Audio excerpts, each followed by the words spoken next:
না। তুমি মনে করো সারাদিন একটা কাজ করো, সেই কাজের 2 থেকে 3 মিনিটের একটা ভিডিও বানালে, তুমি যে রান্নাটা করো সে রান্নার 2 থেকে 3 মিনিট একটা ভিডিও বা একটা তরকারি জ্বালানোর ভিডিও 2 থেকে 3 মিনিট 4 মিনিট এরকম করেও লং ভিডিও বানাতে পারবে। তারপর তুমি যদি কোথাও যাও নদীর ধারে বা বাড়ির আশেপাশে, এই যে বন্ধুরা এটা হচ্ছে আমাদের বাগান বাড়ি বা এটা আমাদের বিল, এভাবেও তুমি ওই 3 মিনিটের ভিডিওগুলো করতে পারো। এভাবে লং ভিডিও দেওয়া যায়। এভাবে না দিলে দিদি ভাই, এই যে শর্ট রিলস দিয়ে কখনোই যে ওয়াচ টাইমগুলো আছে এই ওয়াচ টাইমগুলো পূরণ করা সম্ভব হবে না। তাই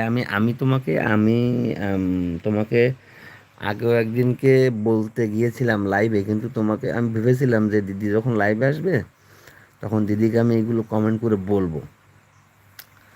তো উষা দিদি, তুমি এটা একটু চেষ্টা করে দেখো, দেখবে লং ভিডিও বানানো কোনো ব্যাপার না। যে কোনো জায়গায় ঘুরতে যাচ্ছ